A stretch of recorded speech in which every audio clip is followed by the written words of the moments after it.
નકારાત્મકતાને કારણે નાની સમસ્યા પણ મોટી બની જાય છે.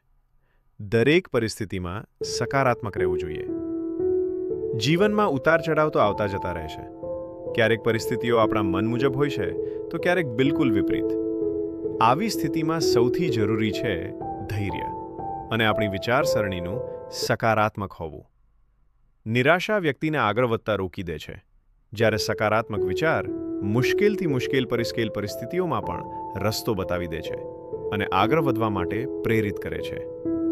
ધૈર્ય અને સકારાત્મકતા જ સફળ જીવનના મૂળભૂત સૂત્રો છે. આ વાત એક લોકકથાથી સમજી શકાય છે. જાણો આ લોકકથા.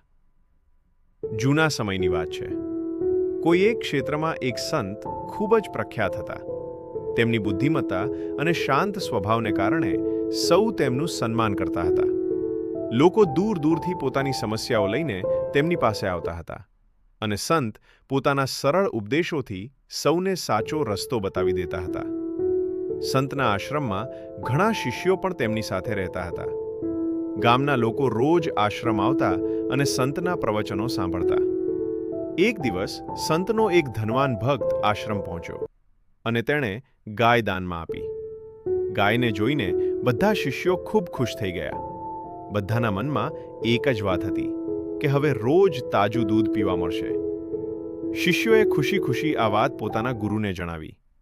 સંતે હસતા હસતા કહ્યું કે સારી વાત છે, હવે બધાને દૂધ મળશે. આ પછી થોડા દિવસો સુધી આશ્રમમાં બધાને ભરપૂર દૂધ મળવા લાગ્યું. શિષ્યો અને સંતો બધા નિયમિતપણે દૂધ પી રહ્યા હતા.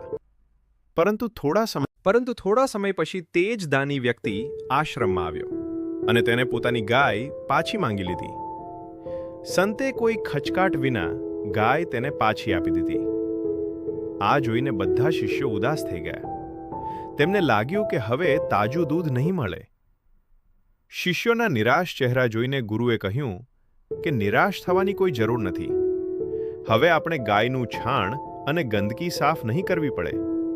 આનાથી આપણો ઘણો સમય બચશે. હવે આપણે તે સમયનો ઉપયોગ તપ, ધ્યાન અને અભ્યાસમાં કરી શકીએ છીએ. એક શિષ્યે પૂછ્યું કે ગુરુજી, શું તમને આ વાતનું દુઃખ ન થયું કે હવે દૂધ નહીં મળે? ગુરુએ જવાબ આપ્યો કે આપણે દરેક પરિસ્થિતિમાં સકારાત્મક રહેવું જોઈએ. આ જ સુખી અને સફળ જીવનનું રહસ્ય છે. જ્યારે ગાય મળી ત્યારે પણ અમે વધારે ખુશી નહોતી મનાવી અને જ્યારે તે જતી રહી ત્યારે પણ અમે દુઃખી ન થયા. ગાયના કારણે સફાઈમાં સમય જતો હતો. હવે તે જ સમય આપણે આપણા વિકાસમાં અને પ્રભુની ભક્તિમાં લગાવીશું. બધા શિષ્યો ગુરુની વાત સમજી ગયા અને તેમના મનની નિરાશા દૂર થઈ ગઈ. પ્રસંગની શીખ. આ વાર્તા આપણને શીખવે છે કે પરિસ્થિતિ ગમે તેવી હોય, આપણી વિચારસરણી સકારાત્મક રહેવી જોઈએ. નકારાત્મક વિચારસરણી નાની સમસ્યાને મોટી બનાવી દે છે. દરેક પરિસ્થિતિના બે પાસા હોય છે. જો આપણે ફક્ત નુકસાન પર ધ્યાન આપીશું તો દુઃખ વધશે, પરંતુ જો તે જ પરિસ્થિતિમાં છુપાયેલા ફાયદાને જોવાનો પ્રયાસ કરીશું તો મન શાંત થશે. સંતે ગાયના જવાને નુકસાન ન માન્યું, પરંતુ સમય બચવાને લાભ સમજ્યો. ધૈર્ય ખૂબ જ જરૂરી છે. ઉતાવળમાં લીધેલો નિર્ણય કે પ્રતિક્રિયા ઘણીવાર મુશ્કેલી વધારી દે છે. ધૈર્ય રાખનાર વ્યક્તિ મુશ્કેલ સમયમાં પણ સાચી વિચારસરણી જાળવી રાખે છે અને દરેક મુશ્કેલીનો ઉકેલ શોધી લે છે. અપેક્ષાઓ મર્યાદિત રાખો. જ્યારે આપણી અપેક્ષાઓ ખૂબ વધી જાય છે ત્યારે કેટલીક અપેક્ષાઓ અધૂરી રહી જાય છે. અપેક્ષાઓ તૂટવા પર દુઃખ પણ વધુ થાય છે. સંતે ન તો ગાય મળવા પર વધુ ખુશી બતાવી અને ન તો જવા પર દુઃખ. આ જ સંતુલન જીવનને સરળ બનાવે છે. દરેક મુશ્કેલીમાં એક અવસર છુપાયેલો હોય છે.